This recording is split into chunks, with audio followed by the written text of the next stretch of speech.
So this video is hella late. I wrote a script in January, recorded it in February, but with all the wild hype, it was delayed. But finally, it's here. And I think it still holds up in the conversation we're having in the Monster Hunter community between old and new gen, and the strifes in between. I know the timing of this coming out is quite coincidental considering Jakob just put out his Monster Hunter Wilds review, but this video was already planned for release on Wednesday or Thursday, which I'll talk about more at the end. Bear in mind, this video was recorded before Wilds release. Well, with that out of the way, let's go. I have a message for those who feel that the disgusting changes to the Precious Monster Hunter is such a bad thing, and this is coming from someone that once thought the same as you. I believe it is in fact you, the old school fan, that are the boiling frogs. I believe that you became too comfortable in the systematic mess that is Monster Hunter, and before long, Monster Hunter has become a mountain of systems and admin work that makes the game increasingly unapproachable. In other words, Monster Hunter is too complicated. Ah, damn. We gotta talk about this one. So that was a snippet of Jakob Monster Hunter on one of his latest videos on the series, and it seemed to have roughed up feathers in the Monster Hunter community. Mostly old gen feats new gen.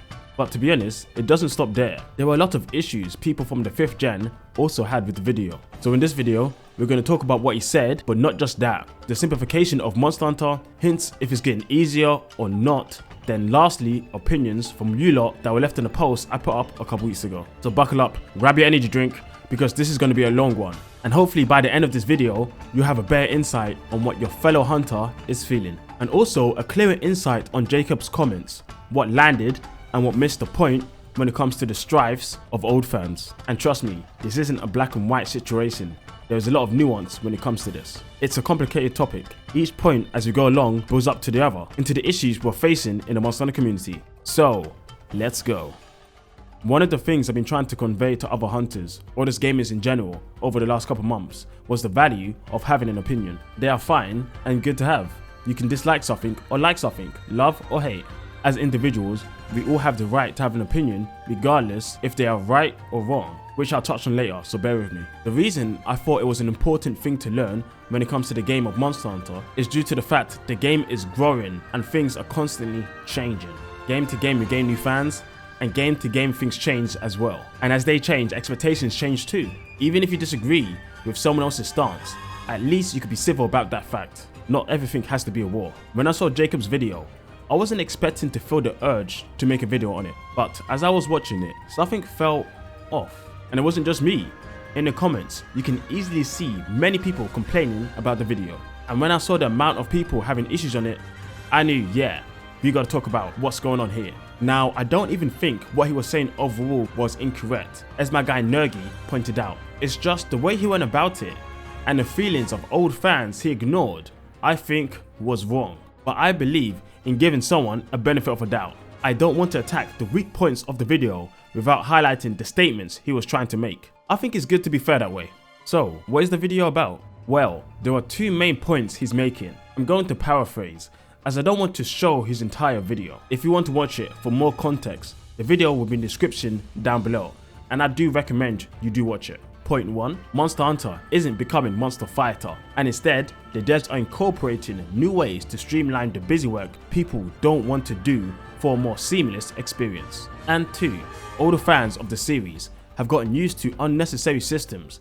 Monster Hunter needs to change, and we should be welcoming of that change. Now his first point, I understand his viewpoint, but disagree with what he thinks busy work is. He even goes on to say Monster Hunter is too complicated. Now in isolation, this would seem like a bad statement, easy to rally up an army against the video. But no, using this as a pillar of my argument would be strawmanning. I point this out because I want to make it clear. It's important to really listen to what someone is saying and give them a fair chance to explain what they're trying to say. And in our case, I'm also going to go a bit further and add onto the situation of what I'm hoping he means overall, because I don't think Jakob is doing a 180 as some people have suggested in his comments. If a guy can make a 3-hour, 23-minute video on a topic, you know he's invested. Like, holy shit, that's some serious work. But when it comes to his second point, I wholeheartedly disagree on that. Like, goddamn. But we'll need to get into that in later parts of the video, because I got a lot to say on that. I phrased it much nicer than he did in his video,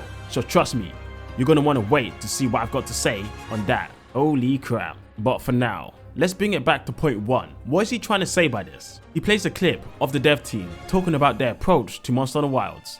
and that they are reconsidering what Monster Hunter is and what it should be. The vision the original devs had have changed over time. Listen to what he has to say here on Monster Hunter and what busy work is. I first want to recommend players to try and boot up a new save file in Monster Hunter World or Monster Hunter Rise and witness the sheer number of pop-ups. Half of them are tutorials, the other ones are saying, hey, skip straight to the G rank. Monster Hunter Wilds is not going to be safe from this either. The game is screaming at you to understand it and its systems. It's a lot. Old school players grieve that preparation before a hunt is dead in the newer titles because of the way the camps work now. And somehow they also forget that the immense number of menus that must be understood and managed before the quest back at base camp is still needed every single time. That's still preparation, and this is what Takuda is talking about with busy work. This is what he's trying to cut down. The game throws pop-ups at you every time you return from a quest. Oh, your talismans have been melded. Oh, your daily bounties are completed. Oh, you can deliver items to fulfill a request. Oh, you can talk to this ecologist and he can update your hunting notes. Oh, the Argosy is here. You don't want to miss your chance to trade with the Argosy. Alright, so he talks about the number of menus and pop-ups needing to be understood, as this is a part of the preparation that Takuda is referencing when talking about reconsidering what Monster Hunter is. Many people in the comments had issues with this statement. Here's a section of what someone had to say. The whole busy work argument completely falls apart when the majority of the listed issues are from the 5th gen. When someone that's a fan of the older games talks about preparation, all they really mean is the fact you need to remember stuff like eating, bringing the right items to counter monster, etc. And yeah, that guy is 100% right. I personally haven't seen anyone talk about pop-ups being a major issue of what they dislike on the new Monster Hunter. In fact, Monster Hunter World, the biggest game in the franchise, and the one who brought in the most new players, has the most pop-ups in my experience. As said in the comment, the older games didn't really have a pop-up system. You just had to know what was what as you went along in the game. So what he's saying here doesn't really line up with reality. But I think he means, or instead, what I believe the reality is, comes down to two things. Monster Hunter has too many systems going on in the games. Also, Monster Hunter is poor at explaining how systems work and why you should care. These two things in conjunction lead the player to prep, I suppose you could say, themselves on how to go about the hunting experience. So we'll talk about these 2 points in conjunction as they are intertwined. One of the biggest complaints I've seen from new players and why some found it so hard to get into the older games was due to the fact they didn't understand how to play the game. Capcom have always done a poor job when it comes to this. Weapons is one example. In the old games, what are my combos? What button does what? How do I go about fighting small and then large monsters? These were things that weren't really explained greatly, and when they were, it was mostly targeted around A does this or B does that. They never explained how combat flows together. Now, in later gens, they did add a bit more explanation via the hunter notes, but even then, it wasn't tutorials themselves to teach the player how to play. This is one thing I imagine he was aiming at. Let's talk about the system of crafting. Now for me, when I was young playing Try, I don't know if it was just me not reading, but I had no idea you could make new armor. I thought you could only upgrade. So instead of making new ones from materials I've gotten, I just used armor spheres to upgrade my set. In fact, I went the whole way up to Laggy with the starter armor, with only having armor spheres upgrades and a lance in hand. Brutal times. Things like this weren't explained too well, and they were shoved into the hunter notes. Similar with farming, status effects, gathering, etc. The hunter notes were, and still are, used as an easy way to load information the game wasn't going to spend the time teaching. This does and has led to bad experience for newer players, regardless of how us vets feel that going through struggle of learning the game is a part of the experience. There are many people who do not want that struggle. They'll simply go and play another game.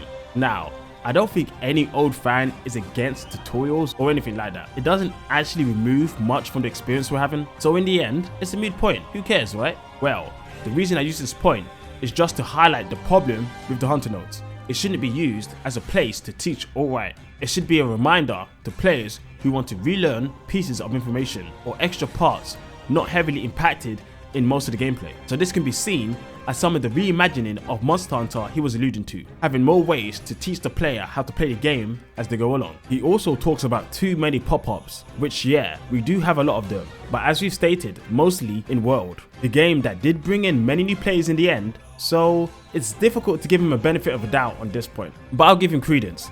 and try to talk about the issues on pop-ups, regardless of the fact that the game that is the most popular is the one with the most pop-ups. Now, there are two different types of pop-ups, one with information on how things work, and the other which is more of a notification to let the user know something is ready to check up on. For example, you're farming and the question is, are pop-ups good? Well, kinda. They are a good way to convey information as things are happening at a given time. Sometimes they are unavoidable as you may need a warning on certain activities you're about to get into. An issue I can see new players running into is the number of systems you need to consider before and after a quest. You'll get pop-ups telling you about many actions you need to check up on, and I imagine it can feel overwhelming for some players. So perhaps Capcom can find a way they can convey what they want to teach to players. Or I suppose one possibility is streamlining systems, as Jakob suggested. Although pop-ups are quite a normal thing in many games, not just in Monster Hunter. MMOs for example, RPGs, action games, even platformers, so it's not just Monster Hunter that has this problem. Or maybe in the end, you can't really call it a problem. That's something for you guys to think about down in the comments.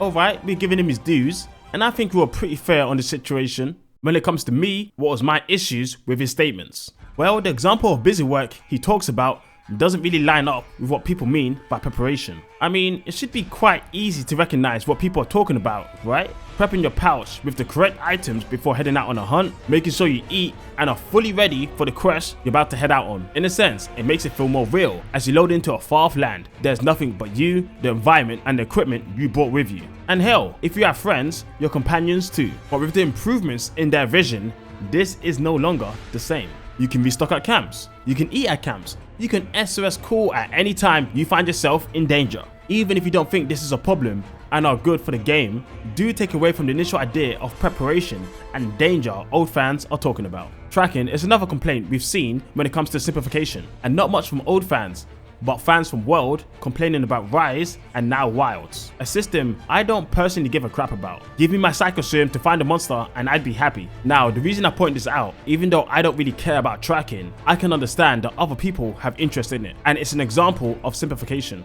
There's this weird thing in people that if they don't agree with it, they can't understand or respect someone else's opinion. This is due to a lack of empathy. What is empathy? Empathy, the ability to understand and share the feelings of another. You don't have to agree with it, but you can see from their point of view. Sometimes I think people are lacking in this in their day-to-day interactions. It's the reason why we have a lot of infighting in our community and also in the outside world. You don't need to agree on it, but at least try to see it from their point of view. And when we're talking about different points of views, let's start with talking about the 5th gen as an example. If you've come into Monster Hunter from World, tracking is a big part of that game. There are systems around it, the maps are large, and some trickier than others to navigate. It's an important part of the process, so it being removed in Rise and also not really existing in Wilds would make sense why people would see it as simplified or just annoying. I fully can understand that, but at the same time, let's use an example but of old gen to World. All you had was a paintball. You had to find the monster in the map yourself. Once you had experience of monster spawn points, you just go straight to where that monster spawns on a given map. So going from that to World, the tracking in that game may have been a major pain point as it was for me, regardless of the fact it was a great feature for many who started in the 5th gen. So, what am I saying overall here? We have people joining in different gens, different games in those gens, playing different weapons from different places around the world, at different ages, genders, ethnicities, cultures, interests. There is no way someone is gonna align with everything you agree with. The only way you're gonna get that is if you clone yourself, and even then, your clone will probably beat the heck out of you for how annoying you are. That is why empathy is important in this world. Otherwise, no one is getting along. And this is what makes Jakob's video really annoying for us old school fans. The statements he uses on the frogs, people being annoying, etc. It screams of a lack of empathy and understanding. And I think what makes it even worse for people is the fact the video that brought a lot of love his way was the 3-hour, 20-minute video on Dose and the 5th gen. It does come across as disingenuous, purposely moving the focus on what people are having issues with to other things which in their own right are problems, don't get me wrong, but those things aren't what people are annoyed about. And when it comes to being disingenuous, we'll talk about that in later parts of this video. Yeah, for sure, there are some dickheads out there who keep bashing on about the old gen and how much better it was, and how newer fans are losers and they are the elite. I've seen it myself. I've even seen it in the form of a psycho hacking sexist loser, which was a crazy chain of events. If you want to see that, and I recommend you do, you have to check the card at the top of the screen right now and also down in the description below. And if you're liking the video so far, drop a like, subscribe, comment down below. We're not even halfway done. We got a long way to go. So anyway, even those types of people need a place to express their feelings. I just hope and ask that they do it in a civil manner and respect their fellow hunters, because there's no doubt in my mind the game has been simplified in certain areas. I can't see how you can come to the conclusion it hasn't been, but there's a difference in acknowledging that and if the simplifications was a bad or good thing for the series itself. What do I mean by this? The simplification of Monster Hunter is a complicated topic which we'll need to weave in and out of different games to analyze. As game to game, gen to gen, what makes the series complex changes. There are some things the older gens do that are more complicated than the new ones, and some the newer do over the old. Let's take a look at some examples of things that may be seen as simplified and if they took or added to the series as a whole. Now, let's first look at Monster Hunter Rise when it comes to hot and cold drinks. They were used to handle the situation of environmental conditions in the series, and they were removed in that game. Alright, cool. The systems have been simplified and we can end it there and rage bait the situation. But let's dig a bit deeper. Why did they make this change? What does this impact? Does this change make sense? And lastly, what could they have done instead if they still didn't want those items? Well, the reason for the change, I believe, is due to the design philosophy of Rise to be a game easy to pick up and play, similar to the hunting experience in the base game. It is an inconvenience for the hunter from the keep it going mentality. If players forget the drink needed and go out on a hunt, they don't have to suffer. This impacts the user as now they can freely roam about the plains without worrying about the weather conditions and freeing up bag space.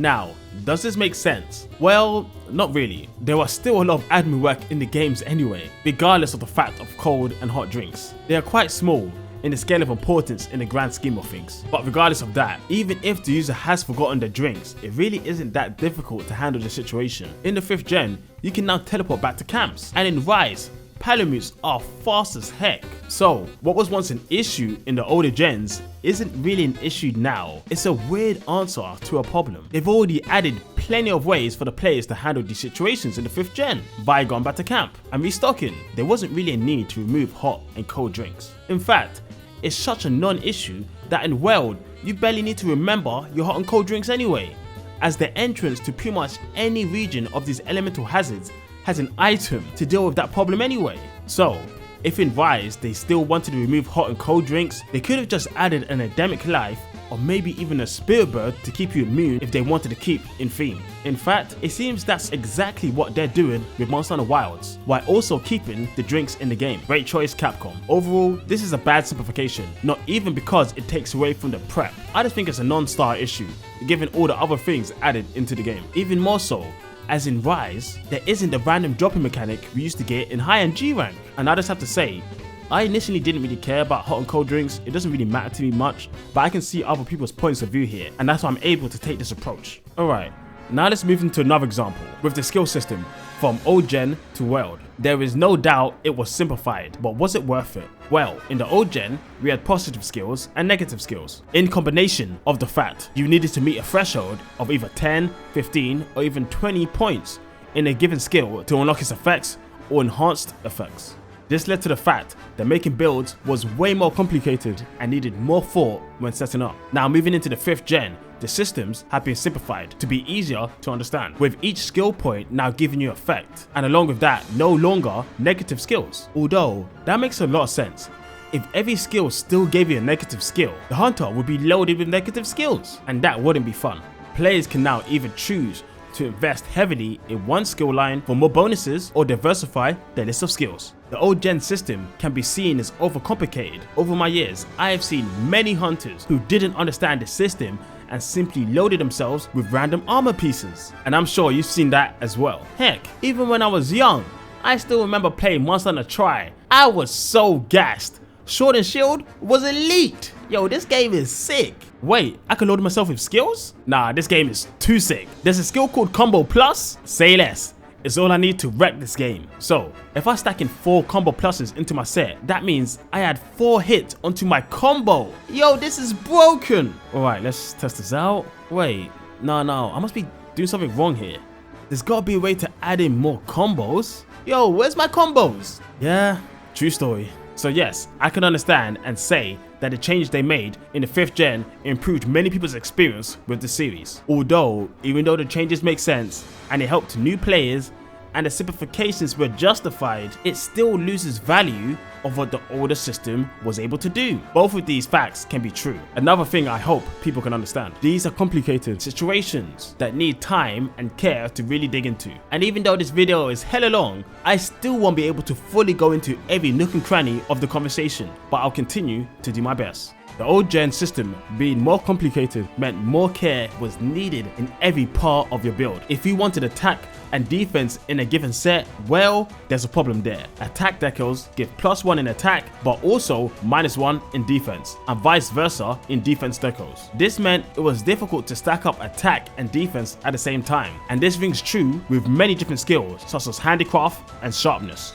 I say difficult, but not impossible for a reason. Talismans being random gave you a good chance of giving you enough points just to offset any negatives you may have had to reach your threshold. Then there's armor skills themselves. If you can offset it just enough, you may be able to still get both skills you acquire. There were also larger decals. They gave you 3 or 5 points instead of 1, and these still maintained the -1 to the respective negative skill. So, if you are being smart about the system, you could work around it.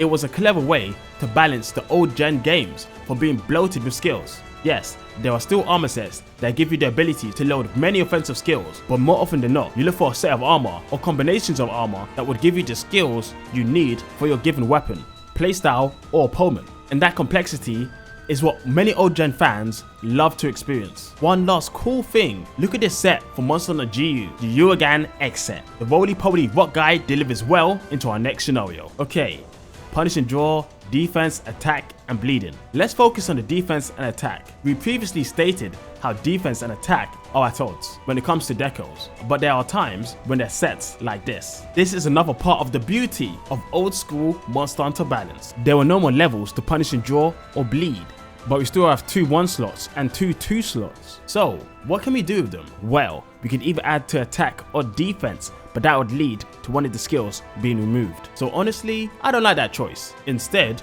you can aim for a new skill altogether with a mix of decals, a talisman, and possibly even your weapon. So let's try this out in game. Alright, most 2 slots give 3 points, so that would be 6. And then we have 2 1s, adding up to 8. That's not enough. But with a weapon, with at least 2 slots, I can add another skill to the mix. Lastly, talismans, and I was blessed with a +9 attack deco with 3 slots. A talisman I've been using for the past 6 years for most of my sets in this game, and it also comes with +2 guard, which is great for me as a lancer main. Alright, so with this we can get crit eye +1 and also boost my attack to 19, one shy of 20. But with a bit more thought, we can improve this to where it needs to be. Now great, we're done. You see how much thought and intrigue was put into the situation due to how the system works in the old games? Think about this process in the newer games in comparison to the old. With the old system, the thought process is how can I improve what's available to me right now and make use of what I've got? Instead, with the new system, it has turned to loading yourself with all the best skills you can and then filter on down from there. Regardless of if you prefer that over the old system, it's undeniable it is simplified, even though it does have its positives.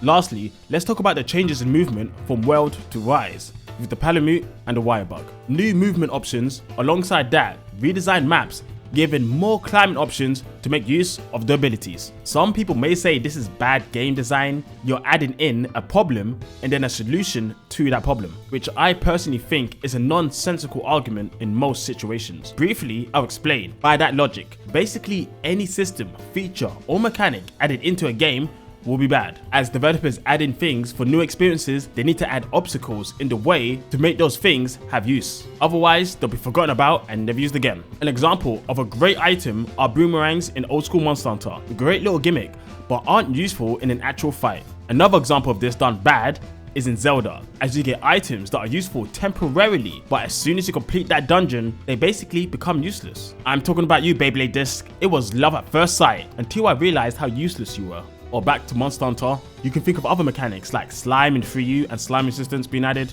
bleed and bleed resistance, effluvium and effluvium resistance. You get the picture. And then you have the Palamute, which helped get from A to B as fast as the wind. Now, what did these take away? Well, I suppose you could say the process of enjoying the journey to the monster, but honestly, I don't really see that as a takeaway. You could also say gathering along the way, but you can still do that. In fact, even more so, as you can get around faster, and the reworking of maps makes routes that wouldn't be normally possible with spots to gather from. And I didn't even talk about how fluffy Palamutes are, or how cool it looks like doing Y-bug movements like a pro. But unless anyone in the comments has an issue this raises, I gotta say, the benefits greatly outweigh the negatives. Although I suppose you could add in tracking to this, how being able to get to places so easily, and in addition to seeing the monsters on the map, could be seen as a problem. Which is true, as we said before, the tracking system is simplified in comparison to World, but the older games didn't really focus much apart from find the monster and paintball them. So it's a tricky one, isn't it? Went from simple but archaic to modernized and a bit more complicated to being removed altogether. This further shows how complicated this topic is as a whole. There are plenty of examples I could use to further push this point, and I hope after all these you get what I mean. Once again, something can be simplified in the series, be good for the series, yet still take away from how things used to be, or it could be good for the series and not take much away, or it can be bad for the series and also have taken away from the past. What a complicated history Monster Hunter has. We could then go into what the newer games do that complicate things more than they used to. Weapons, for example. Every weapon is more complicated. Gun Lance, the Lance, Hammer, and then there's new ones like the Charge Blade and Insect Glaive. The combat for sure has gotten more complicated. Switch skill swap in Sunbreak, giving more complicated ways to play a weapon with a second loadout. Palicos get more complicated depending on the game. Yes, World, they were simplified, but for you, GU, and Rise, they had so much more to them, it was crazy. On top of that for Rise, Palamutes as well. Late game systems get more complicated, the guiding lands, deviants, curio crafting, the lot of it. Deviant questing aside being kinda stupid, you get my point. Complexity has been pushed to different parts of the series, depending on the time and place of the franchise. The games are becoming simpler in some aspects, but in others more complicated. And maybe the things being simplified are the reasons you love Monster Hunter, and I gotta say, that sucks for you. This is why I think we need a classical pack edition, now more than ever, a topic we'll get into later on in the video. I think we did a good job of clearing that up. Let's move on to the other point he was making. So, I'm gonna play a clip of what he had to say when it comes to older fans and their distaste for the newer gens of Monster Hunter. There's a portion of the player base that recognizes that Monster Hunter is changing. That portion is quite small. Even smaller is a tiny portion of people that are aggressively protesting these, as they call them, disgusting changes. Yes, a small minority of people festering and rotting in their own doom and gloom, holding on to any scrap of evidence that there is in fact observable change to their precious Monster Hunter formula. These players see themselves as enlightened, for they know the truth. When they look at the other people that don't even realize these changes are happening, the enlightened call them frogs. They're frogs that were deceived by the people of Capcom into believing that they were bathing in the warmth of Monster Hunter. But actually, before long, without recognizing these changes, the frogs are now being boiled and will become cooked and served in this monster fighter game. Oh, how foolish they must be. Poor frogs, unaware of change. I used to think that way too. I used to be annoying like this. But then I stopped being annoying and I changed my mind because I was wrong. The reality is, most of the player base going into Monster Hunter Wilds does not recognize the change. Yes, because most of them started in Monster Hunter World. That's where the bulk of the Monster Hunter player base is. They started in World. Is it so radical to say that perhaps if Monster Hunter World didn't make these changes in 5th gen, it would not have become the breakout hit that it has become? It's ironic he says this, that most of the 5th geners don't recognize the changes are happening in Monster Hunter. Firstly, because most of his arguments on busy work are prevalent in the 5th gen, Monster Hunter World specifically. The game that is known for bringing in a lot of new players into the fanbase. Now, don't get me wrong, I love change. I'm all for it up to some extent, but the arguments being made here, as said in the comments, do seem to crumble when you think about it. In fact, even more so when you think about the next game in the series, Monster Hunter Rise. I love Rise. I've made it clear on my channel and I will always continue to do so, but there were a lot of World fans that were not happy about the changes in Rise. If it was due to graphics, endgame, quality, speed, whatever, the frogs and complainers aren't just old gen versus new gen. We've gone 4 years of new gen versus new gen. Back in 2020, when I started covering Monster Hunter, I covered many takes of some fans that didn't like Monster Hunter Rise. And bear in mind, that was even before the game came out. The amount of anger there was pretty insane at times. But even in that, you can separate the fair criticism and the complaints over just pure anger. I think it was wrong of him to point the blame solely at old fans complaining about Monster Hunter changing, when there were clearly many Monster Hunter World fans who had issues with the changes in Rise, and once again when it comes to Wilds. In fact, I asked some of the people on my Discord who joined in the 5th gen what they thought of this situation. Some of them were fine with it and some of them were not. One of my long-lasting subs and the biggest hater of my channel, Wind, had this to say. I can see why people are mad at this video, although it doesn't bother me that much. He completely missed the point on what fans of the older titles are complaining about, and he thinks World was a success as it is because of all the changes it brought in. That's pretty crazy to say, considering most World starters never even played the older games before, and some still haven't. We then went on to talk about World's success and how some people treat it being the biggest success, meaning everything it did was best for the series, which I don't think is a fair conclusion to come to. One thing he said was great right here. I'ma use Metroid for example. 2D Metroid. The genre is Metroidvania. At the start of the game, you lose all your gear, armor, upgrades, and gotta start the whole game backtracking, finding new paths on the map, getting your gear back, and then some etc. until you beat the game. Metroid is kind of niche for a Nintendo IP. Let's say Nintendo wanted to make Metroid ultra popular and as accessible as possible, so they just tell you where your gear parts are, made the map super linear, etc. It's not even a Metroidvania at that point, and it's just an action adventure game. That would bother me and a lot of other Metroid fans who are fine with how the series was. Yeah, he's right. In most series, when a major and sometimes even minor shifts are made, fans have been left annoyed. It's very understandable why some old fans feel the way they do. Think of this in your own experience, guys. There must be one game, either an indie game, a AAA game or something that has made changes, and those changes you have not enjoyed and you have not liked. A similar thing has happened in Monster Hunter for some people over the last couple of gens for the series. And yeah, maybe some of those fans could be less rude when expressing how they feel. If someone liked Monster Hunter for how it was, and now it isn't that, it's completely fine for them to be disappointed in the changes in the series. Another person I asked from the 5th gen, who actually goes against what Jakob was saying, but he also agrees? This one was interesting. One of my subs, Lancemain, who liked the video, and he said he agreed with what he was saying, but then goes on to say, I agree that Monster Hunter can be too complex, and then shifting it to more gameplay based like with Wilds. They want us to be more involved in the fight than always being in menus and getting back into the action like Risebreak and Worldborn. I never much liked hunting simulation stuff or ecology. I like staying in the gameplay like Risebreak and getting into the fight. So this is interesting because what he's saying here, he actually enjoys the ideas of Monster Fighter. One of the main points Jakob was trying to convince to people that isn't happening. Perhaps the words that Jakob used and examples he said don't match up with the way he's trying to describe the situation. So when it comes to Lancemain, the message he got from the video is in the end totally different than the vibes he's trying to put out in the video itself. I'm not really sure what to make of that, guys. Let me know what you think about that one down below.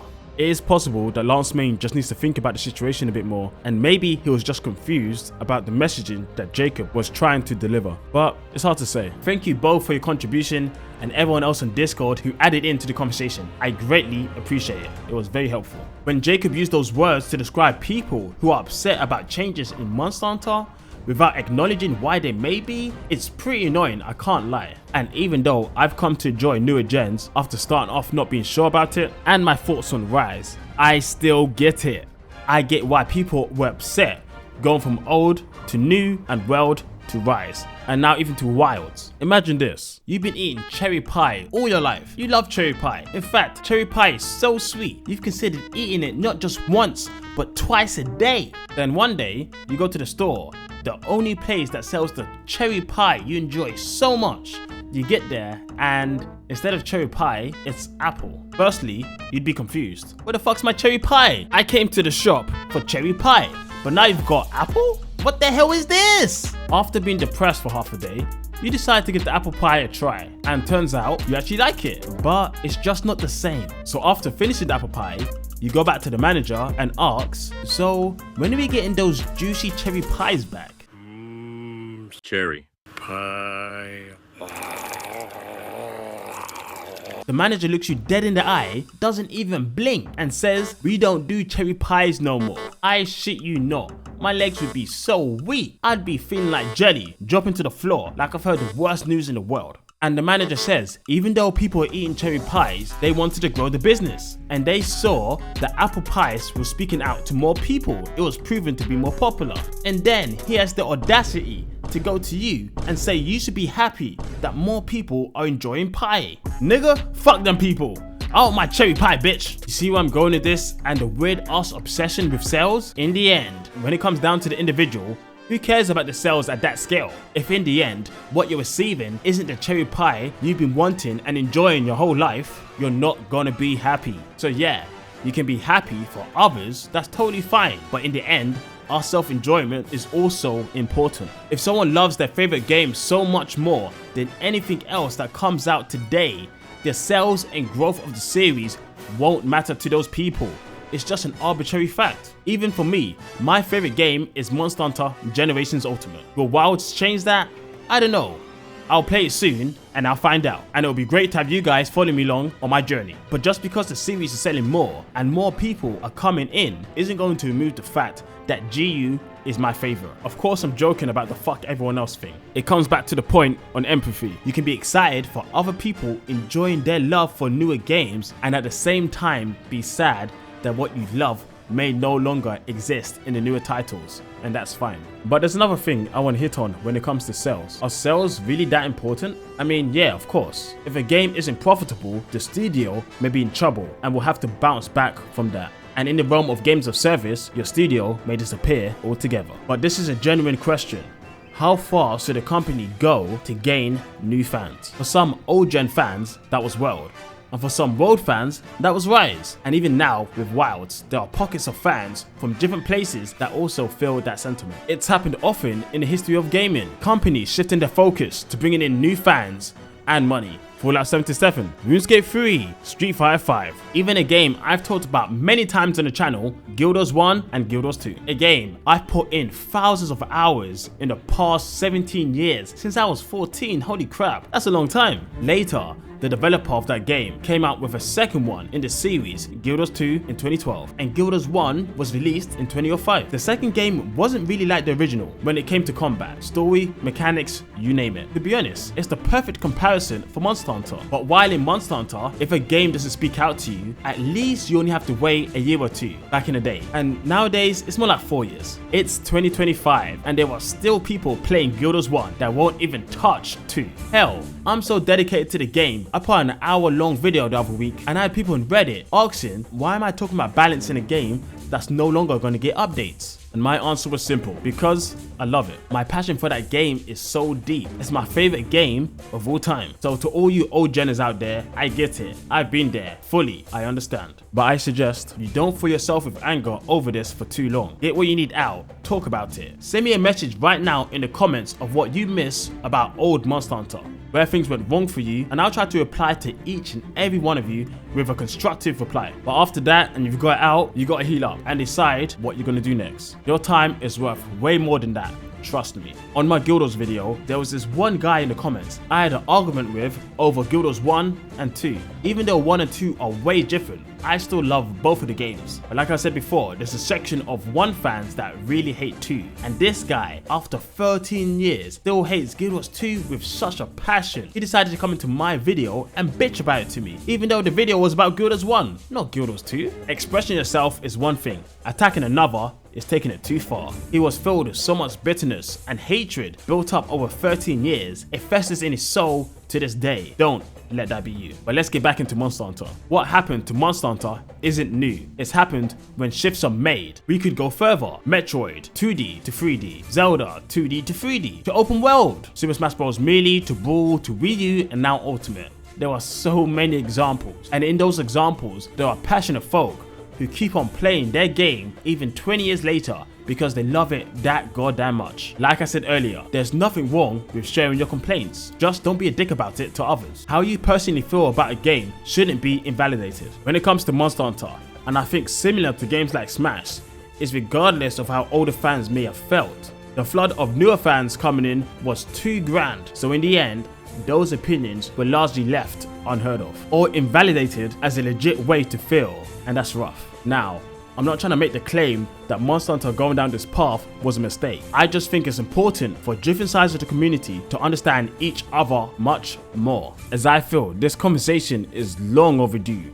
and hasn't happened much before. Old school fans, I'm with you on the fact that Monster Hunter has changed. Every time I go back to GU, I have a blast, but when I think about 3U, I think about great memories. But for me at least, I've come to accept and I'm moving forward with Monster Hunter to see how it goes and take parts I really enjoy about it and keep with it. The things I don't like about the new gens, I'll talk about them as I always have, and I'll try to be fair while doing it.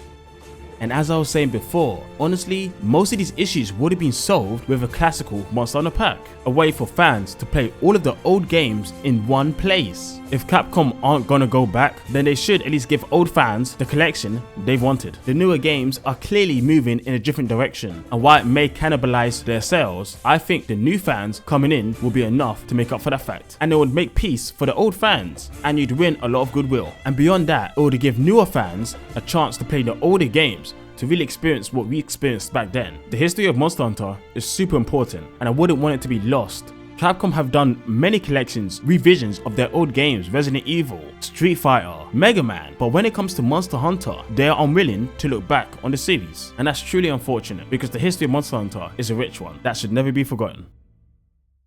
But one last thing on this talking point before we move on. Telling old fans to move on is interesting because this has happened before and will probably happen in the future once again. Like I said before, old gen feats new gen, world feats rise. Back in the 4th gen, we had people who loved 4U and hated GU because they felt arts and styles made the game easier and wasn't Monster Hunter. Seems familiar now? Then what happens if the same issues arise for Rise fans on Wilds or Wilds on Portable 6 and so on? In time, there may be changes to things you enjoy and you're gonna feel a certain way about that. So instead of trying to alienate each other, let's focus on the things we have in common more. Like how most of us hate pleasure for something. I don't know, but that would be a great start. Back when the World vs Vice beef was at its peak, I stayed out of it, but there were words I had for Capcom on the situation. From the past to the future of Monster Hunter. That the fact, yes, you can add new mechanics, revamp old ones, and even change aspects entirely. And maybe those shifts will gain you 1 million, 2 million, or even 5 million new fans. But in the pursuit for gaining fans, they will regrettably lose fans. It's sad, but it's the truth. If someone loved Monster Hunter for the 4th and 3rd gen, going into the 5th and now 6th, if they don't click with it, they'll stop playing. And I get they want to keep pushing forward, which is awesome. I love the idea in general of mixing things up, but try not to forget about your foundations, else you find yourself stuck with no ground to stand on. We've talked about this before, but I suppose it's important to talk about this fact once again when it comes to the Monster Hunter World portion of the fanbase, the ones that hold that game dear to their heart, dislike Rise, and maybe even unsure about Wilds. You know the types. The ones that have been auctioned for Monster Hunter World 2. I think now more than ever before, it is clearer that there is no such thing as a World 2. Capcom do not do direct sequels. They take from different games, enhance certain mechanics, and evolve the formula, as Jakob said in his video. There were many changes that happened in the 4th generation to World that may have led you all to be fans in the first place. The whole idea of how Monster Hunter works led to your favorite game being born. And as the series moves forward, the same advice applies to the old fans. Find the things you enjoy in the new games and stick with that. Try to enjoy it that way. Or you can stick to playing the game you still love and enjoy. It's that simple. Or maybe you can play Monster Hunter GU, because I mean GU is goated and it's got so much content. So many seem to think Jakob is doing a 180 on his feelings towards Monster Hunter, and I can understand that line of thinking. The ideas he presented in the Dose video don't fully align with his views now, but a lot can change in 3 years. It's not impossible to imagine along the way he's talked to different people, experienced different things, and come to gain a new perspective of how he feels. It is true, however, he didn't come across well in the video. That still doesn't remove the fact that as we grow, we often change in certain aspects. A willingness to new experiences and ideas is also a good character trait to have. So even though his views now are quite different, it is possible to believe he truly feels this way now, and he isn't just flip-flopping to whatever game is popular. Although, he really could have been fairer on how other fans feel, and it wasn't only old fans he angered. Even new fans are having problems with what he said. We've talked about simplifications and all that jazz, but now we just gotta come out and ask the question, is Monster Hunter too complicated? Well, maybe. Let us old fans calm down for a second and think about it. There are 14 weapons, each works differently, many different armors, and hundreds of different skills. Food systems, crafting, gathering, weapon upgrade paths, and not to mention understanding how to fight the monsters yourself. So yeah, I could see how things could be confusing for new fans. But once again, does that matter? Is that a problem? 2 new points this time. Many games are complicated. Why is it that people act as if Monster Hunter is the only complicated game out there, and that's what keeps people away? Elden Ring is complicated. They explain less in that game than they do in Monster Hunter, yet people flock to Souls games. Most RPGs are complicated. Baldur's Gate 3, for example, 12 different classes, multi-classing, different races, different backgrounds, ability score skills, place choices, you name it. That game is stacked, yet people love that shit to death. In fact, they're going to release a new patch to add subclasses. Now that is huge, and people are super excited. Even Legend of Zelda is complicated. The new Breath of the Wild or Tears of the Kingdom, games where you just dropped in and have to figure out most of it yourself, yet it's the best-selling Zelda game. There is nothing wrong with complicated. In fact, many people like certain things because they are complicated. I love 4X games, Endless Legends, Space 2, Humankind, and soon I'll be delving into the world of Civ with Civ 7. All highly complicated games. And my god, we're finally getting an Endless Legends 2 this year, and it looks so beautiful.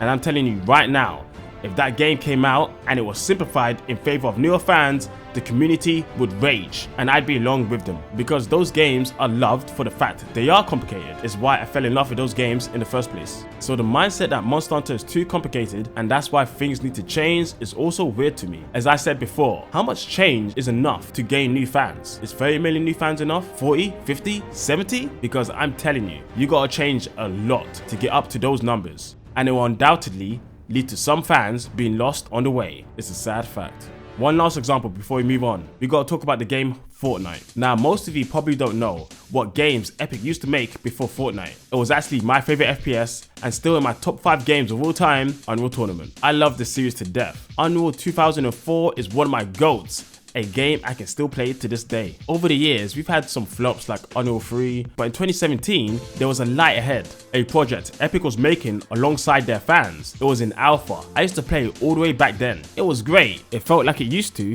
but with more promise. Then all of a sudden, sometime in 2019, they stopped development. Why? Well, you might have guessed, it was Fortnite. Fortnite's success took all of the devs away from Unreal, so the game Unreal Tournament 2017 was left in still waters, dead in its wake. Fortnite is still an FPS, but in a totally different style. This isn't a direct comparison to Monster Hunter games, as Fortnite and Unreal are very clearly different, but the premise persists. In search of sales and new fans, we lost Unreal Tournament. So to this day, I still play 2004. Does Epic making billions of money on Fortnite do anything for me and my love for Unreal? Fuck no. They will likely never come back to the series, and it makes me sadder every year that goes by. I say this all to finalize my own experience on this point of sales and money. In the end, for the individual, it doesn't mean much. Well, when I think about it, that's actually not correct. I realized this by writing the statement. It does mean something. Definitely in the case of Unreal Tournament and Fortnite. It means I'll probably never get another Unreal game due to how successful Epic now are with their new formula, their new style and new fans. So ultimately, on this long ass segment, what am I trying to say? I understand old fans. I fully do. From 2004 all the way till now. Can you imagine playing the same FPS for that long? The only other crowd I can imagine doing that is probably CS 1.6 fans. Now, if you came to me with the question, does Monster Hunter need to change? I don't know. I think for sure there are important changes that could happen in many corners of the series. For example, how the game deals with RNG decals and talismans. Something WoW seems to be addressing to some extent. How effectively? We have to wait and see on that one. Then there's scaling in difficulty. I still don't think we are there yet, but WoW has added a monster star difficulty system, another thing to watch out on. Weapon balance is another thing that needs to be addressed. But once again, here lies the problem and my final point for this video. You can see from my examples, I'm a very mechanics and system driven guy. Everything that comes to mind for me first is around making builds and the combat itself. While for someone else, it's prep or ecology or so on. We all differ in the end. So the best thing to do is just acknowledge that fact, and regardless of our differences, at the end of the day, we are all hunters.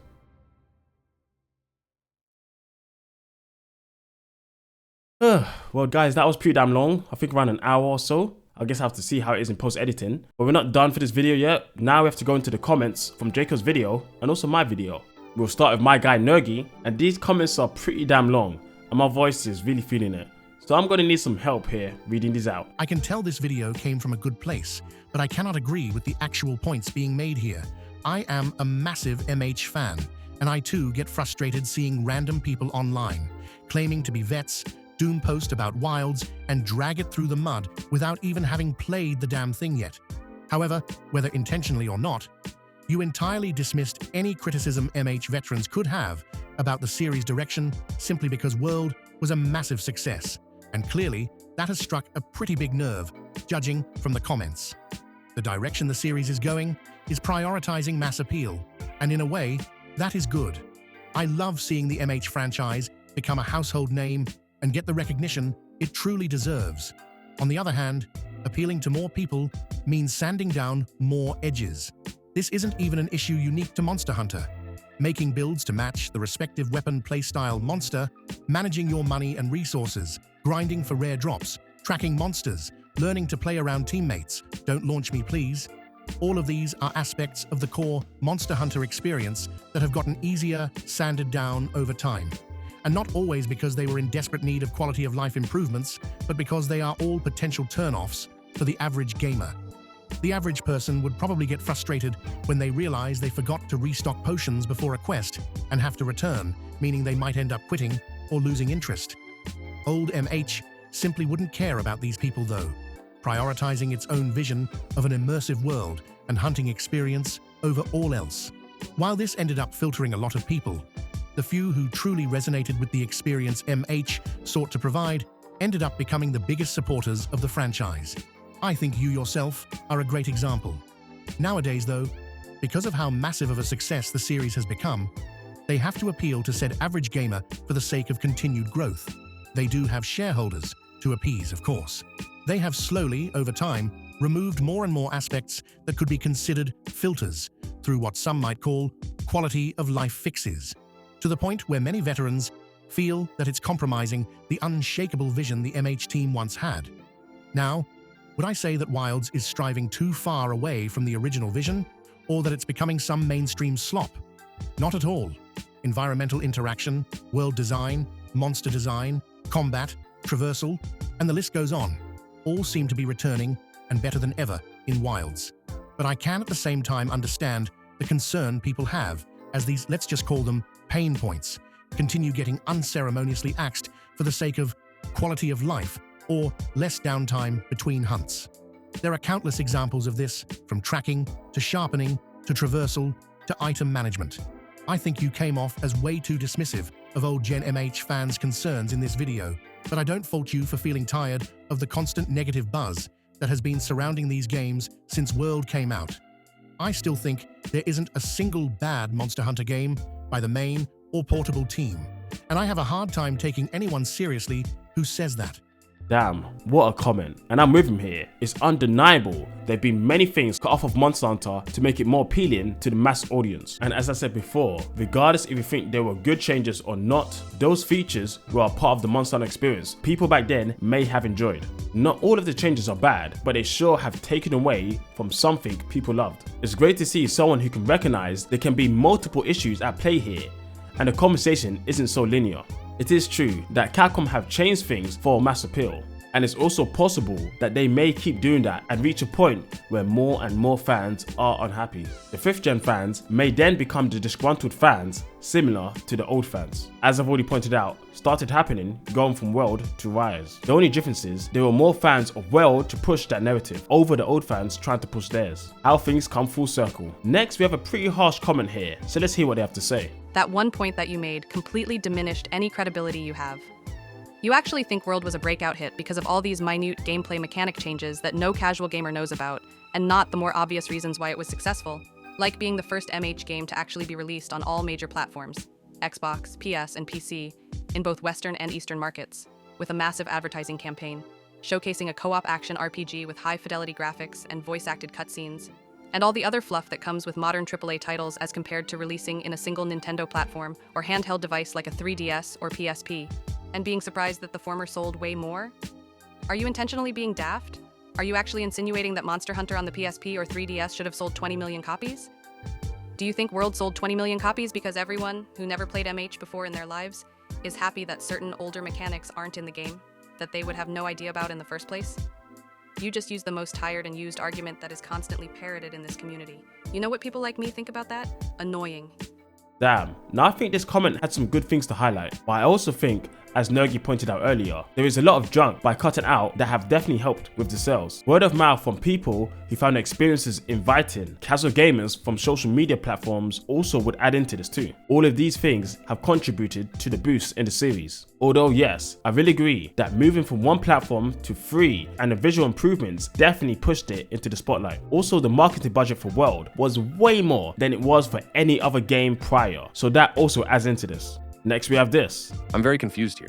In the video, you specifically talk about how the fans of the older games need to embrace the changes made to World because the series got too complicated. But then you list out a series of annoying systems from World. You complain about people complaining about the lack of pre-prep, but your counter to that is that World has a bunch of annoying pop-ups about activities. That's not the pre-prep we're talking about, and you know it. You act like we consider the pop-ups pre-prep. They aren't.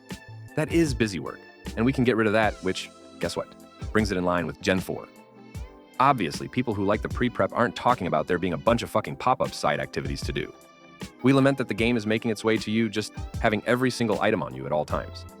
A concern I heard people express early on in the Wild's announcements was whether or not the base camp item chest would be attached to the secret. That's the level of dumbing down people expected from the current dev team. On that same note, the whole section about complications that they want to smooth out.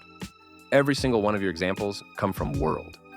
Another example is the dumping of dozens of armor spheres to upgrade armor. Damn, if only we simplified that to, say, 1 sphere per upgrade. Now, there's an idea they should try that. Are there areas they can streamline without it being a bad thing? Absolutely. I'm fine with the whetstones being made infinite, as long as sharpening is still a necessary part of the game. I also do like what they're doing with the cooking in Wilds, since it's an actual innovation and they're not just removing it. But it seems like the dev team takes more of a get-rid-of-it solution, rather than a let's come up with a clever alternative method solution. An example of removing is them just straight-up removing hot and cold environments entirely from Rise. I know that's a different team, but they clearly interact with each other, and based off gameplay from the beta, the times where you manage temperature in Wilds will be minimal. And an example of innovation is the Wilds cooking system. Not a removal, but a logical, thought-out, and well-implemented system that still requires some effort from the player. It'll end with this. At 546, you ask if it's radical to believe that the changes to 5th gen were necessary to make the game as popular as it is today. Based off of all the complaints you have about World being so complicated, I suppose the answer is no. Complicated systems won't necessarily prevent a game from being successful. It seems like people will go through a series of complicated, busy work to play a good game. The thing we want is for that work to mean something, and so far, the changes made in 5th gen have been unrewarding streamlining. Still good fun games. I recommend World and Rise to people all the time, because all the changes still aren't deal breakers. Yet. A great comment, and you can feel the passion, the rage from some of these people in the comments. He is 100% right that most of the things brought up don't hold water when you actually think about World and Rise success. They are the biggest games in the franchise, yet both have the busy work he's talking about. When you think about that fact after watching the video, it does kind of feel like he had an idea of a point he wanted to push. He used what benefited his point, but at the same time disregarding any clear counterpoints in the same game that would go against his points. So yeah, I guess in the end, it does come across as disingenuous, as other comments have said about him losing credibility. But honestly, I just think he doesn't know how to make the point he wants to make without strawman arguments. Overall, he took the wrong approach when making this video. Anyway, coming back to what this guy had to say, as I said before, complexity isn't an issue for people to enjoy something. And also, things only seem complicated in Monster Hunter because they are poorly explained. I'm sure most of you have gone to YouTube or online in general looking for guides on how things work.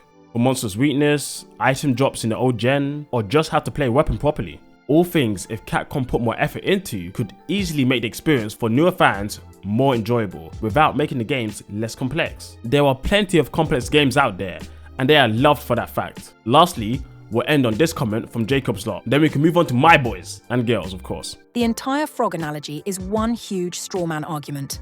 Some people can be extreme about their opinions, sure, but acting as if that's even a noteworthy number of the outcry is disingenuous. The whole busy work argument completely falls apart when the majority of listed issues of it are from 5th gen. When someone that's a fan of the older games talks about preparation, all they really mean is the fact that you need to remember stuff like eating, bringing the right items to counter a monster, etc. Gathering items being things you have to actually think about taking with you brings to mind the idea that you actually take time, separate from hunts, to gather materials from a map, along with limited inventory space, also incentivizing separating time spent gathering and time spent hunting. You can argue this way or that about whether or not that's good, but the point remains. That's the type of thing people mean when they talk about preparation. There's a consideration to what you do with your time, with how you get ready for the next hunt. Meanwhile, 5th Gen not only dumbs a lot of the older systems down, but adds all this new stuff for the sake of trying to further automate the boring stuff, so that the only thing someone has to actually invest time into is hunting. Believe it not, some people enjoy feeling some friction in a video game. To have to push back against some of its mechanics in order to conquer its challenges. Old MH isn't just beloved because it's real MH, and new May is for casual babies. The series always had appeal, had a dedicated audience, for a reason. And that reason for some people has been lost. Trying to invalidate that feeling by going, "Oh, you're just a frog used to boiling water," makes you just as bad as the straw man you made about a veteran hunters, actively putting down the opinions of others even if they might have perfectly valid reasons to feel the way that they do. The feeling is also particularly elevated because it's a chore to play older games now. There's no official re-releases of the old games, making stuff like emulation and community servers necessary to engage with these old games at all. So, just play the old games isn't as exactly an easy solution as some make it out to be. I'm still excited for Wilds, and I have a feeling I'll enjoy it more than I did 5th Gen. But that's not going to stop me from pointing out things that bother me, even if some of them might ultimately be nitpicks in the grand scheme of things. Another great comment, and he's right here. In a sense, Jacob is doing the same thing he pointed out older fans are doing that is bad. But all of the comments' points are plastered all over this video, so I don't really have much more to say on this. But it's good to also point out, regardless if a change is for the better, there's no need to invalidate what people enjoy about the old games. Jacob once used to feel similar, and just because now he's seen the light and changed, doesn't mean all of the other hunters who felt that way need to change too. Okay, great. Now with that all done, I think we can finally move on to what all of you had to say around the situation. I put up a poll a couple weeks ago asking the question, is Monster Hunter becoming too simple? 6% saying yes, at the detriment of the series, 36% saying yes, but it's a minor issue, 57% saying no, it's fine where it is, and 1% saying no, they should simplify it even further. And at the time of this video, we had 641 votes, so it's quite a lot. So from this, we can see most people feel Monster Hunter isn't becoming too simple. So let's have a look at what people have to say on this topic. But firstly, I gotta say, god damn, you guys are smart as hell. Reading a lot of these comments, it was great to see how respectful people were about the situation, realizing it's not a simple one. Honestly, I gotta say, I'm super happy to be able to debate and have conversations with such well-rounded people that have the same interest as myself. It is truly awesome. Anyway, let's get started. And here's a great comment from Cammy Blade, and he had some fantastic ideas. Let's read what he had to say. Honestly, the simplification of Monster Hunter is mostly good to mount, depending on the change in perspective, like speeding up item gathering or showing weapon trees. But I think most people can agree that item restocking is a minor detriment. Having a limited amount of potions during a hunt gives more tension to the hunt. Having item restocking makes it so monsters have to hit harder and move faster to cart the hunter. I'm not sure how I feel about Monster being how they are now in terms of difficulty. It's been a while since I played Monster Hunter Rise Sunbreak, but I do think that the way item restocking is implemented is a detriment, but I do think it's a good idea if it's changed a little. Instead of letting hunters access their inventory in camp, I think hunters should have to choose which items to send in their camp box. Or it could work like the supply drops in Monster Hunter GU. One way or another, it should limit the capability to just replenish on healing and make the game a little more challenging. I would like Monster Hunter find a way to be more challenging, especially since retuning players will be more skilled, without repulsing new players. That's kinda impossible, but maybe changing item restocks, sort of good solution. Also on an unrelated note, I prefer potions in old gen. They're quicker than in new gen. I should also probably try using Quick Eat, or Weathered it's called, but I have not gotten to it. Now this is a fantastic idea. Supply drops were a great addition in Monster Hunter GU. So what are these? I'll show you in game. In GU, before going out on a hunt, you can spend points on an extra delivery drop of items to a location in your area. These items range from potions, max potions, traps, and sonic bombs. I think this is one of the best features in the game, but not many people use it. If they brought this back into the new games, we could still have the feel of limited supply and also an extra step of preparation before a hunt. If you know you're gonna fight a poison monster, you can get a supply drop of more herbal medicine, or fly monster, more flash bombs, etc. Truly is a great idea. It's also nice to see he recognizes there has been some simplifications in some areas, but those are good changes, which for the most part I agree on. Next, Rebuttal, saying, I would argue is becoming more complex, actually. More skills, more room in the armor set, which means more possibilities, more combos. Some skills have some pretty peculiar conditions to satisfy, which I'm all for it. Monsters are getting crazier and faster. High-rank Valstrax in Rise has his entire G-rank moveset from GU and then some. I could keep going. Yeah, very true. And when it comes to the type of skills that we have and variety, we truly have a lot. But to be honest, GU had a lot of skills too, but that's a celebration game, so maybe that means a bit different when it comes to the situation. Even though I'd say overall, the system is way simpler. The way some certain skills now work have become more complicated. Asnor7588 had this to say. Some of old gen difficulty isn't good game design in my opinion. Monster health, not scaling. But I like that they limited access to the tend, and I would like that too in the endgame quests of 6th gen. That way, resource management becomes way more important, and the difficulty isn't just about a monster 2 or one-shotting / time limit. Even though most of us would agree it wasn't good for game design, it undeniably made things harder. I do agree with the resource management point. It is a big part of the hunting experience. Being able to restock at big fights takes away from the pressure and leads Capcom in the direction of more one-shot like moves to make up for that fact. Next we got simple but very effective point for my friend Rando, and he says, I think while it is getting simpler, it's not a major issue.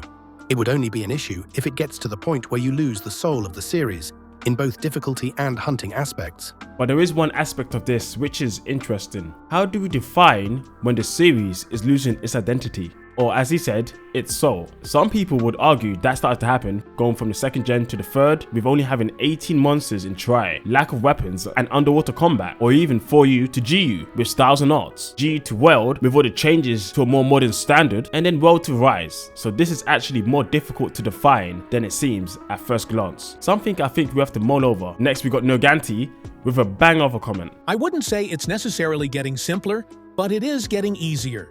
And those two concepts are connected, but different. Combat, for example, has become more complex than back in the Monster Hunter Freedom Unite days, with the addition of the Slinger, Focus Mode, Wire Bugs, Jump Attacks, Slope Attacks, the Clutch Claw, environmental traps like falling rocks or paratoads, and the list goes on. All of these additions add complexity to just the combat portion of the game, and are things new players need to learn and master. As a new player, it's probably harder to get used to modern MH combat with all of its bells and whistles compared to how straightforward combat was in Gen 1-2. And I'm not even trying to throw shade at these new systems here. I think additions like mounting, the Slinger, and environmental traps are fantastic additions that enhance the overall hunting experience. It's just that as the games have gotten faster and more action-oriented, things like sharpening, heavy commitment to your actions, RIP the flex, item management, player positioning, and having to manage your Zenny have been de-emphasized or removed, making the games, well, easier. So no, the games haven't exactly become more simple, but in many ways they have become easier and more accessible. Whether or not that's a good thing is very much up to you. I personally don't like how some old mechanics that I thought added immersion got axed, but I still believe Wilds is going to be an absolute banger game nonetheless. Sorry again for the long comment, but this topic has so much nuance, I don't feel like a short Twitter hot take reply would add much of substance. Damn right a short hot take reply wouldn't. Sometimes you gotta really get into it to explain what's going on. So yeah, as we've said numerous times on this video, the combat for sure is getting more complicated. Let's take the lance for example. A weapon that has slowly had things added to it. The power guard, jump and dash attacks, and now in Wilds we have a completely new moveset. The lance back in Try was way simpler than what we have now. But then again, there are other things like gathering and the skill systems which have been simplified. Some things can be for the better, yet still lose value of how they impacted hunters in the previous games. And now onto my girl Mira, also saying similar, with more emphasis on the importance of item management being a problem. It isn't really a matter of it becoming simple, but more so on where. Because on one hand, weapon movesets are bigger than ever, adding actually complexity to the game, but on the other, item management is basically dead at this point. They are removing more and more the RPG part of the game, which personally, I just dislike that. I don't give a fuck about counters making the game too easy and stuff. I like the combat in this game because it made me think what items I want to bring and when to use them, like if it was some survival game. Item management just doesn't matter as much anymore. I mean, you can restock whenever you want. Something I think the Capcom team need to really revisit, but at this point, I don't think that's ever going to happen. Next we have Rathalos LARP. For me it's yes, but it's okay. We have many quality of life things, but I appreciate most of them because they made the gameplay more realistic. Drinking while walking or gathering more pieces at once, for example. Iceborne Fatalis and Primordial Malzeno prove a significant difficulty as well on the other side. I have the exact amount of fun and difficulty, and I enjoy it, and that's what counts the most. Having fun. I ain't gonna lie, in real life, do people really walk around while drinking that much? Like, really? Like, sometimes, yeah, sure, but sometimes it's hard for me to focus and walking at the same time. Anyway, me aside, more realistic gameplay, what does that really mean? Because there are plenty of unrealistic things we accept in Monster Hunter, but I suppose there are certain limits to how much acceptance a mind will give a certain game or piece of media when it tries to deliver an experience to us. A topic way too big for this video, but we'll revisit another day. There are definitely some difficult fights still in Monster Hunter, but I would like them to be more spread out across the games, rather than just at the end as we've seen many times now. Wilds may be able to deliver that experience to me with the new difficulty scaling, which I'm looking forward to. In fact, Koma Loma shares a similar sentiment, saying, It's just quality of life that makes the games easier, which is not the same as it becoming more simple. If anything, the games are getting more mechanically complex. Some dude says, I wish they slowed down the pace a bit with the streamlined cycle. Many people have shared this sentiment, but the baseline of what's too fast may depend on a person. For some, world is. For others, old gen. And even then, there are more people that may think rise. For me, my perfect combat speed would be rise, but decreased by about 15 to 20%, with more punishment on abusing your special moves. And when it comes to gathering, I'm fine where it is. Iruseti1 says, They simplified the tedious things so they can focus on the actual good things about the games. After playing the beta test, I don't think Wilds is too simple at all. Now you can start hunt right at the location. You can pick the same single monster, but with varied difficulty stars, right at the beginning. You don't need to wait for tempered or anomaly or etc. just to hunt stronger monster, which is really nice. Is it getting easier? Who knows? The game isn't out yet. Also, what does it mean by easier? Monster health scales with player numbers? Older game didn't do that, meaning they're harder game? Or just unbalanced game? I don't really have problem about difficulty in both Worldborn and Risebreak. It's just that they should spread the difficulty better, not just stacking all the stronger monsters in the very late end game stuffs.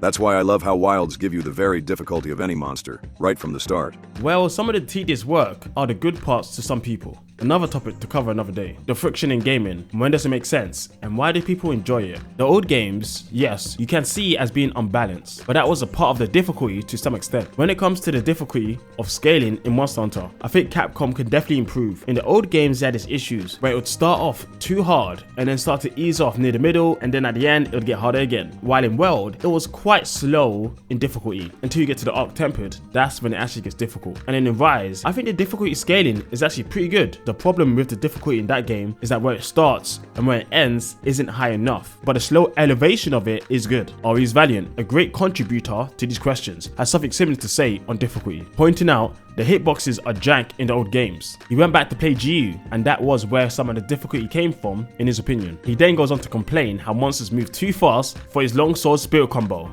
And bro, all I gotta say is keep training. Jeff Cartra shares a similar sentiment to Herasetio1. I don't see quality of life changes as simplifying.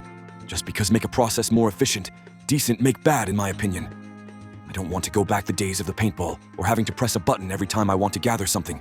You guys already know how I feel about tracking. Psycho Sim all the way, baby. Lastly, let's finish off with Urkick saying, let's just hope it won't become Monster Fighter instead of Monster Hunter. I hope on the way to find new fans, Capcom don't forget their roots of Monster Hunter. And with all that said, we're done here. This was a super difficult conversation. There's so many things to talk about and analyze when it comes to difficulty and simplification, and just so much around Monster Hunter. It's such a long series. So many things have changed along the way. I haven't been there since the beginning, unfortunately. I can only talk about Try and onwards. Even then, this is a 39-page script I've written. I could go on for ages. There's so much more. I could probably go on for another 30 pages talking about different angles when it comes to difficulty, simplification of the series. It's such a wide conversation that requires a lot of nuance and a lot of different angles to understand what is actually going on here. But in the end, what do I think about this? Wrapping up, I think Monster Hunter is becoming simpler in some ways. I think it's undeniable. The skill system is one thing. There's no way you can say it's not. Gathering is one thing, but like I've said so many times throughout the video, something can be more simplified, but it still can be good for the series. You know, they're not two in the same thing. People need to separate that in their mind in these conversations. I know it's difficult. People they want to highlight and hype up Monster Hunter in every single way, but I think sometimes people just need to be real and come to reality on the situations going on here, because there's so much going on here, and it's so complex. Combat is becoming more complex. We have more functionality like switch skill swap, styles and arts when it comes to generations, when it comes to wives and so on. I always like having different ways to hunt, so Capcom, please bring that back eventually. You know, I love that stuff. Yeah guys, it's just so much. Honestly, there's so much here in this video. And now coming on to Monster Hunter Wilds, it's almost time guys. This video has come out pretty damn late in comparison to when I wanted the video to come out, unfortunately about a month late, but here it is. Yeah, I don't know if Monster Hunter Wilds is going to beat my love for old school Monster Hunter. Who knows? I have to wait and see. But even if it doesn't, I know I'm gonna have fun regardless. I'm gonna have as much fun, who knows? But wait and see on that. Alright guys, this is post Monster Hunter Wilds Nova here, just to shed my opinion on the situation, and honestly, it hasn't changed much. I mean, people are coming into Monster Hunter from different places, in different games, in different generations, playing different weapons, as I said in the video, and they're gonna have different opinions, and it makes sense for people who enjoy the older stuff to enjoy what they enjoy and to be worried and upset about the changes in the series. I mean, even going on to Monster Hunter World, like I said, between World and Rise, there was a lot of changes that some people didn't like, and they talked about them. I mean, Jakob himself, like he even said in the past, he actually also had some issues and he talked about them too. There's been issues I've had throughout different games as well. Even though for myself, when I see issues, I can say the issues, but I can still have parts I enjoy about in particular games. Like there's things I enjoy about World, there's things I enjoy about Rise, and there's complaints I can have for both.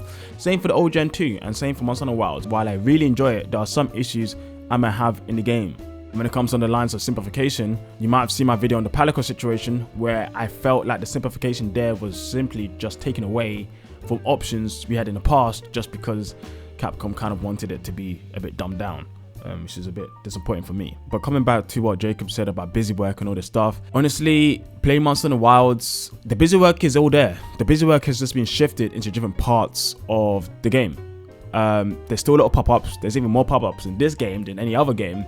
I mean, I'm just looking on the screen right now. You see so many pop-ups of items on the map. You broke a wound, this is appearing. The map itself, monsters appearing, monsters going away. You want to take an investigation, and all this happens while you're in a hunt itself. Weather changes when monsters are appearing, NPCs moving around the map, different quests, side quests, where they're going to be, go to different places in the maps itself to find these characters. Oh, a village wants to have a meal with you, so you know that's a new pop-up as well. So there's so many different pop-ups and busy work still in Monster Hunter Wilds. So that angle of what Capcom are trying to remove doesn't really line up even now, even in the 6th gen. So it's weird. It's really weird. Honestly, it's really weird. I think everything comes down to how people are defining things. Preparation in how Jakob defined it in his video is not what people are thinking about when they actually talk about missing aspects of Monster Hunter.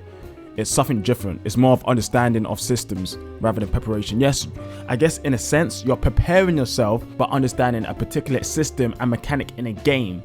But that's not the preparation people are talking about. People are talking about preparing yourself with your items, with your armor, with your equipment, with understanding the monster's weakness. And that's something that the new gens don't really emphasize as much anymore. Through a lot of the quality of life changes, which can be good, as I said in the video, they still shift the focus away from what people may have enjoyed from the old games.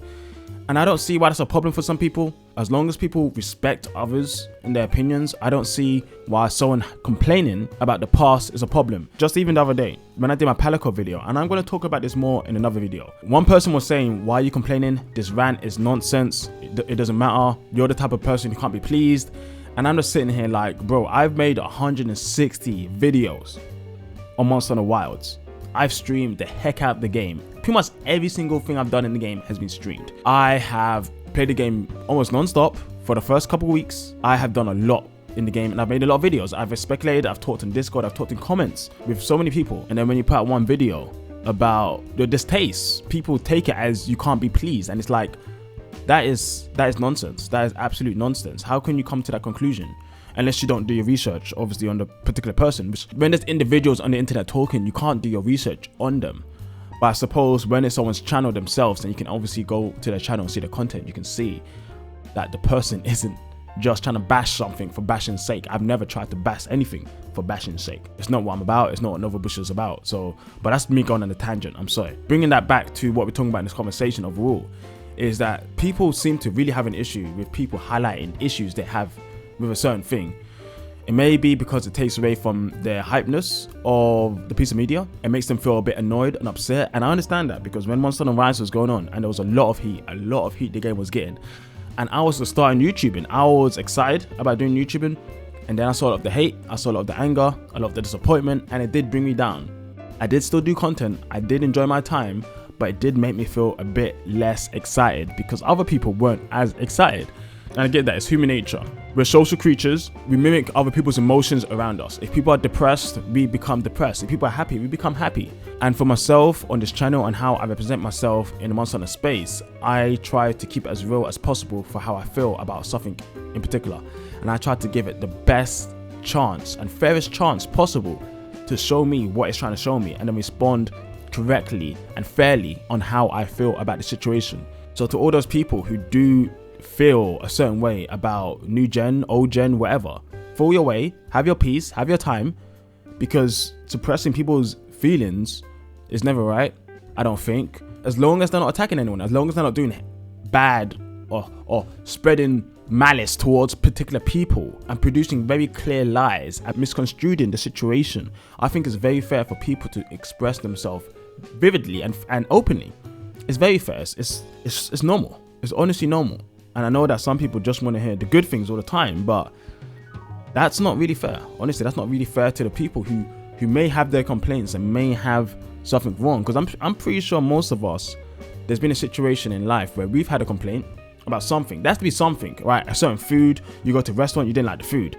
You go to the movies, you didn't like the movie. You didn't like the show. You didn't like the game. You didn't like what happened in life in certain aspects. You didn't like the school. You didn't like the study. You didn't like the class. You didn't like the lecture, right? There must be something. There must be something. A holiday you went on, you didn't like it. Something. And you've complained. You have complained. It's natural. It's natural. The thing is how we go about those complaints, how we present those complaints. And in this certain scenario, coming out and putting all of these people under one umbrella, saying they're frogs and saying that they need to change and saying they need to move on, I don't think that's fair. I don't think I ever think that's fair, because it's evident that things have changed, and if people don't like those changes, they're well within their right to not like those changes. It's that simple. It's literally that simple. If they want to keep on in the series, great. If they don't, that's up to them. It's up to them. If they're going to attack people over it, then that's going too far. You shouldn't attack people over it. But if they're disappointed and they want to express their disappointment with Capcom because they are a consumer, they're well within their right to do so. Well within the right. And I encourage everyone, if you like something, if you don't, if you hate, if you love, or even if you're in the middle, let your voice be heard. Put out there, put it down in the comments right now. Let me hear what you have to say, because I'm interested. I'm really interested to see different people's points of views. It's quite interesting, and it's fascinating, to me at least. And I hope Capcom eventually, they do also think about people who are from the older gens in the classical Monster Hunter release pack, like I was talking about throughout the video. Even though in the most recent video they talked about, I think in RX Gaming, they said they thought about it, but it's not something they can see doing right now, and which is a shame. I don't know if I really buy the reasons. They said it was about online, which is strange because, I mean, even Nintendo is able to even handle redoing old games and even adding in online in old SNES games that didn't have online in the first place. So I know they say it's not going to be a true remake. I'm just paraphrasing from what they said in the video, but I don't think people want the online to be a true remake from the past. They just kind of want a way to play the old games, as we've seen easily through emulation.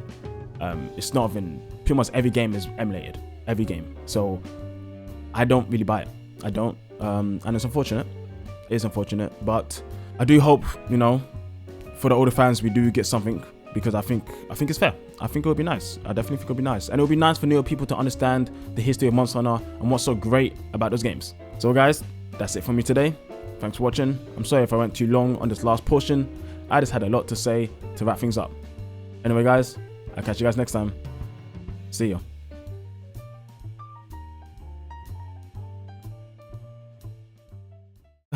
Well, guys.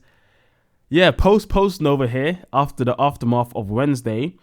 this video was actually supposed to come out on Wednesday. If you're looking on the screen right now, you're seeing Discord. I promised the guys it's to come out on Wednesday. Originally, it was actually supposed to come out on the weekend, but I was busy on the weekend. If you've known, I started a new job recently, but it was supposed to be the weekend. But things came up, I was busy. So Wednesday, I was like, Wednesday, Thursday, guys, I promise. Wednesday comes up and I see Jakob's video of his Monster and Wilds review. And I'm like, damn, I cannot put out this video. Like, I shit you not, guys. I literally had my face in my hands like, holy shit, what do I do now? This is like the worst, such a weird timing to happen. Like, we could have literally popped the video just on the same day. That would have been hell, honestly. So I thought, you know what? Thursday was the buffer day, but I could use an extra day to wrap up stuff. So let me put it to Friday. Let me give his review a bit of breathing room. I didn't think it was right to release the video on the same day as he's reviewing the game that obviously started off this whole conversation. But yeah, I was literally baffled, guys. I had no idea what to think. But here it is. And I didn't watch his video. Not fully, I watched a bit of it. I didn't want to watch it until this video comes out. So I can formulate a proper thought of the video in a later date. If you guys really want me to, I guess, do some analysis on some Monster Hunter reviews, we can do that. I don't know how useful that would be, though, in the grand scheme of things. But I did read the comments, and the comments were really ripping this guy a new one. Honestly, I was quite surprised. Like some of his long-lasting people, his supporters, really are against him now. And for the first 10 minutes of this video, 12 minutes maybe, I was really trying to push, as much as I can to give him the benefit of a doubt in the situation, 100%. Like I said, people can change, opinions can change, easy. Like, it happens in life, honestly.